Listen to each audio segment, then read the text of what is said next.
Halo guys, kembali lagi di Tubelas Channel. Nah, kita kan sudah lama nih nggak ada segmen Millennial Talk. Nah, jadi hari ini kita hadirkan kembali segmen Millennial Talk. Nah, kalau kemarin kita sudah membahas tentang bagaimana caranya bekerja sama dengan atasan yang sulit untuk diajak bekerja sama. Nah, hari ini kita akan membahas tentang bagaimana cara bekerja sama dengan atasan atau pemimpin kita yang benci sama kita. Nah, kalau orang Surabaya sih bilangnya biasanya diceng gitu ya.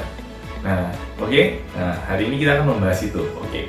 Nah, sebelum kita masuk ke dalam tips dan triknya untuk mengatasi masalah ini, nah, ada beberapa intro dulu ya. Nah, pasti sebelum kita membahas, kita harus tahu bagaimana respon yang kita lakukan biasanya. Biasanya kita pasti melakukan respon itu ada 3. Yang pertama, yaitu kita berusaha untuk menghindar. Nah, dengan kita menghindar ini, pasti konflik mungkin lebih tidak akan terjadi.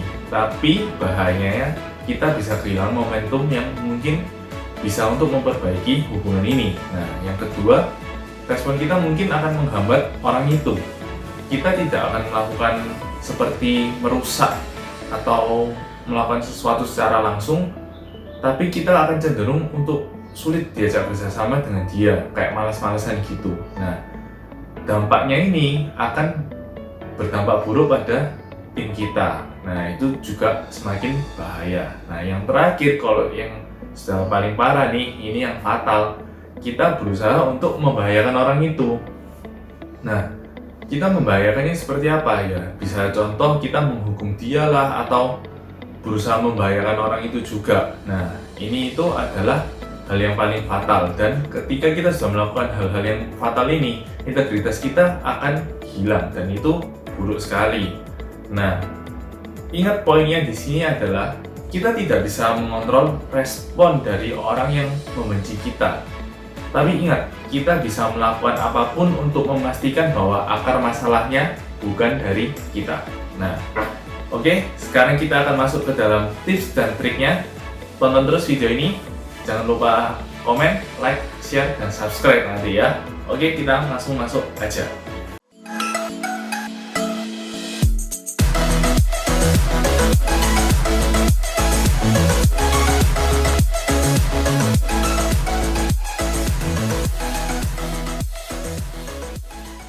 Oke guys, gimana? Sudah siap enggak nih untuk melanjutkan tips dan triknya? Kita langsung aja masuk ke tips yang pertama. Yang pertama adalah dengan mengelola emosi. Emosi itu bisa memberikan dampak buruk bagi kita. Nah, kita bisa salah mengambil keputusan ketika emosi itu mempengaruhi kita. Yang kedua, itu bisa menaburkan pandangan kita tentang relasi kita. Jadi kita tidak bersikap secara objektif. Nah, kemudian yang ketiga, emosi itu bisa mempengaruhi cara bekerja kita. Nah, ini sangat buruk ketika kita sedang bekerja dalam sebuah organisasi misalnya, karena itu akan memberikan seperti pandangan jelek tentang diri kita. Nah, gimana sih cara mengevaluasi yang baik adalah kita harus terbuka tentang apa yang kita rasakan. Jadi jangan ada sikap denial terhadap diri kita sendiri, tapi terbuka saja apa yang kita rasakan. Kemudian yang kedua, obati perasaan yang tersakiti. Nah, perasaan yang tersakiti itu harus diobati dan diselesaikan, karena ketika kita hanya memendam terus, itu seperti bola salju yang terus menggelinding semakin besar, dan akan memberikan efek yang lebih besar lagi dan jauh lebih buruk. Nah, yang ketiga adalah move on. Nah, jika kita sudah move on, maka tidak ada kan perasaan benci itu yang kita pendam terus dalam hati. Nah, jadi itu penting sekali untuk mengelola emosi kita. Oke, sekarang kita masuk ke tips yang kedua, yaitu adalah mencari kesamaan. Kita tahu lah ya, setiap manusia pasti nggak punya perspektif yang sama. Setiap manusia, setiap orang pasti memiliki pandangan perspektif yang berbeda-beda. Nah, tapi ketika kita belajar untuk memahami dan merasakan dan coba masuk ke dalam perspektif orang lain atau atasan kita itu, maka komunikasi efektif akan bisa terjadi. Karena kita secara nggak langsung kan kita sudah coba mempelajari gimana sih sudut pandangnya si atasan ini, makanya kok punya pemikiran yang seperti ini. Nah, jadi kan kita sudah bisa kayak sejalan lah pemikirannya. Nah, ingat, jangan fokus ke perbedaan yang ada, tapi fokuslah pada kesamaan kita. Nah, tips yang ketiga adalah teruslah bersikap menyenangkan. Nah, kita harus secara konsisten itu memberikan hati yang tulus, baik hati, suka menolong, dan menyenangkan. Nah, ingat, kasihi sesama kita semuanya, walaupun itu adalah musuh kita, tetap kita harus mengasihinya. Nah, kita memberikan perasaan yang baik ini secara konsisten, maka orang itu juga akan melembut lama-lama dengan kita. Nah, ini ada quotes yang bagus sekali dari Khalil Gibran. Dia bilang gini, kelembutan dan kebaikan bukanlah tanda kelemahan dan keputusasaan, melainkan perwujudan tekad dan kekuatan. Nah, jadi ingat ya, ketika kita kayak mengalah, itu bukan tanda dari kelemahan atau keputusasaan, tapi melainkan perwujudan tekad dan kekuatan. Jadi itu adalah kekuatan, bukan justru kelemahan.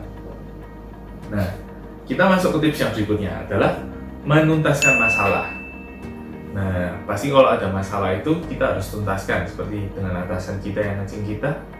Pasti kan seperti kayak dia kasih kerjaan apalah yang membuat dia nggak seneng lah atau gimana, kita harus menuntaskannya itu. Nah, gimana cara menuntaskannya adalah dengan istilahnya tingkatkan nilai diri kita. Kita menawarkan beliau dan menerapkan solusi-solusi yang gemilang. Nah, ketika kita sudah memberikan solusi-solusi yang gemilang itu, maka atasan akan dimudahkan dan sikapnya mungkin akan melembut dengan kita. Jadi kita kayak terus membantu dengan solusi-solusi kita yang gemilang. Jadi kayak kita juga meningkatkan diri kita tunjukkan kemampuan kita kayak gitu. Nah, kemudian yang terakhir adalah memberi lebih dari apa yang diekspektasikan oleh atasan kita. Nah, ada perbedaan antara orang biasa dengan orang yang unggul. Itu dijelaskan dalam 3 hal, yaitu lalu ada lagi. Apa sih maksudnya lalu ada lagi ini?